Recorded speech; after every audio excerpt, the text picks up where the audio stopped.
¿Quiénes son? Tortugas les llamaba. ¿Por qué? Les decían así a la gente que se iba del pueblo por las mochilas y porque se lo llevaban todo a cuestas. Y era el año 92 y también se lo decían, ¿eh? Julián el Tortuga. Uy, eso no lo voy a responder. Estaría loca si no respondiera esto. Me lo he pasado muy bien en los dos, son muy diferentes entre sí.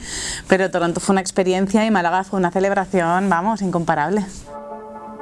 ¿Y tu madre te contó cómo se mató mi padre? Bueno, la semilla, creo, por la que empezamos a escribir es porque mi familia me contó que mi familia tiene olivos en Jaén, y entonces me contaron que iban a vender, que habían vendido los olivos, que estaban pensando en vender a favor de las placas fotovoltaicas. Había una empresa que les había ofrecido dinero y que estaban pensando en vender, sobre todo porque veníamos de 5 años de muchísima sequía y estaban acumulando mucha pérdida y mucha deuda con el tema de los olivos. Y entonces fue, bueno, pues nos vamos a quedar sin esta parte de la familia. ¿Qué significa esto para el futuro de la familia y cómo puedo yo clausurar este espacio, que era un espacio como de infancia y era, bueno, cómo puedo yo cerrar, ¿no?, este capítulo? Y se me ocurrió que una película era una celebración bastante chula para acabar con un espacio. ¡Adiós, familia! Sobre todo en el personaje de Elvira, en el personaje de la Anabel, porque tiene esta cosa de que ha estado criada entre Barcelona y Jaén, vive en esta dicotomía, tiene ambiciones artísticas, quiere estudiar comunicación audiovisual, entonces yo me veo muy reflejada en ella, también en, bueno, pues en esta cosa que tiene en este medio ambiente familiar que la película retrata. Yo tengo una familia muy grande en Jaén, muy tumultuosa. Y en Barcelona solo tenía a mis padres y a la hermana de mi madre, ¿no? En Barcelona éramos una familia muy chiquita y en Jaén era una familia enorme, ¿no? Entonces me siento como muy identificada también con eso. Hola linda, ¿qué tal por Barcelona? Bien. Súper bien. ¿Te conté que estoy manejando el taxi de noche?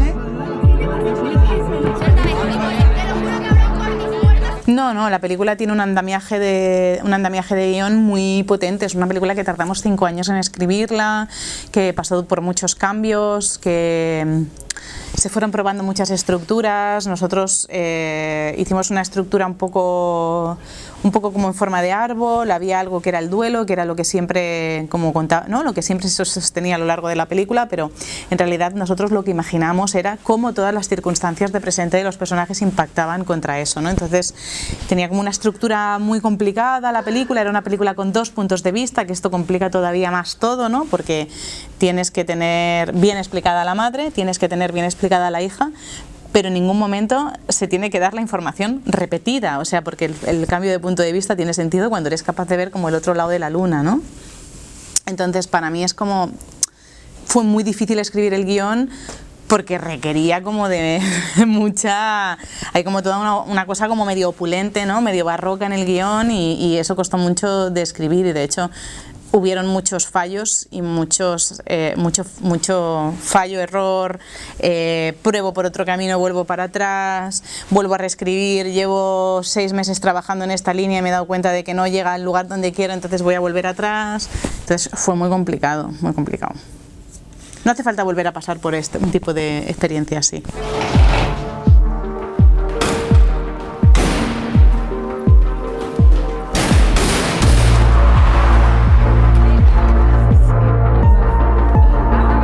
Soltero inmigrante sin nómina. Bueno, es que una película que a ratos es un híbrido con el documental. A ratos, no todos los ratos, pero a ratos es híbrido con el documental, en ese sentido en el que nosotros para escribir la ficción y para ponerla en escena nos hemos cogido muchísimo lo que pasaría si fuera verdad. Nuestra máxima, cada vez que íbamos a una localización a localizar, le decíamos a la gente, ¿tú esto cómo lo harías? Porque la gente siempre quiere enseñarte como, si me pongo así se ve mejor y tal, ¿no? Y tú decías, no te pongas de ninguna forma, dime, tú cuéntame esto cómo lo harías y yo voy a repetirlo como tú lo harías, ¿no? Y ahí en ese sentido como que esta ha sido como nuestra máxima para hacer la película, ¿esto cómo se haría? De hecho también nos pasaba, en mi caso porque me he criado en Jaén buena parte del tiempo, ¿no? Pero cómo se recogen las aceitunas, cómo se ponen los fardos, todo esto sucedería exactamente así, ¿no? Entonces sí que hay como este gusto, yo siento, como por ver las cosas como de forma un poco documental, que yo nunca me atrevería a hacer un documental puro porque creo que hay que ser un cineasta muy audaz y muy valiente para hacer documental puro, pero sí que a mí me gusta como que la vida esté como en la película. ¿Qué pides?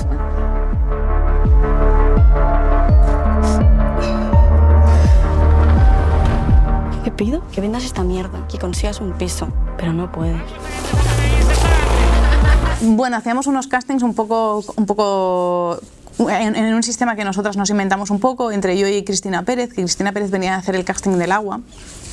Y bueno, no hacíamos castings como tal, sino que lo primero que tenían que hacer las chicas que nos encontrábamos por la calle, vimos casi 800 chicas, ¿eh? Lo primero que tenían que hacer era grabarse una entrevista a ellas contando quién eran y qué les gustaría ser. Y entonces nosotros cogíamos todos estos vídeos que nos llegaban por Instagram y entonces hacíamos un cribaje y las convocábamos un día a una hora en un sitio. Y entonces en esa segunda toma de contacto les hacíamos preguntas personales acerca de, bueno, quién eran, cómo era su familia, qué pensaban del amor, de la muerte, de Dios, ¿no? O sea, si se sentían religiosas, si no. Entonces hacíamos como un proceso de conocimiento de la persona que tienes delante. Y si nosotros sentíamos que esa persona que teníamos delante era un poco parecida a la Anabel, entonces la citábamos a una tercera prueba, ¿no? Y en esa tercera prueba hacíamos algo que era improvisación. Dábamos un tema e improvisábamos acerca de un tema. Y ahí testeábamos la capacidad de improvisación o de invención, de imaginación, de creatividad que esa persona tenía. Y así íbamos haciendo cribajes, pero nunca con un guión.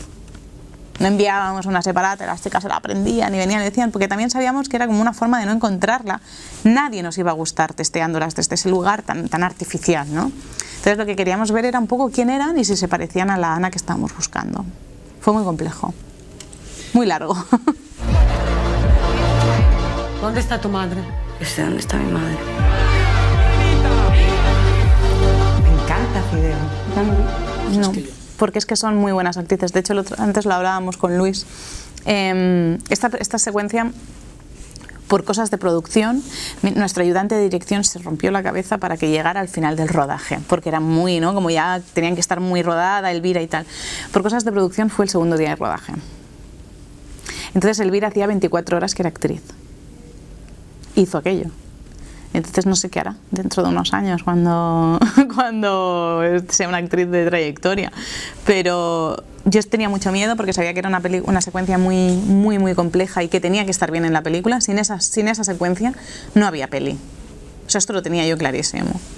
Y entonces tenía miedo de que no saliera, pero realmente son tan buenas las dos, tan insospechadamente buenas que bueno, lo dieron todo ellas allí. También es cierto que cuando llegamos nosotros a rodar esa secuencia veníamos de 6 meses de ensayos, que tampoco me gustaría que se entendiera que las cosas salen de ninguna parte porque viene un actor muy talentoso y lo hace, que evidentemente necesita ese actor talentosísimo, pero nosotros estuvimos ensayando 6 meses esta peli. Cuando llegamos a rodar la secuencia del taxi, Antonia Cegers y Elvira Lara, o sea, ya se habían pegado, se habían discutido, o sea, eran madre e hija ya total. Entonces también por eso fue más fácil.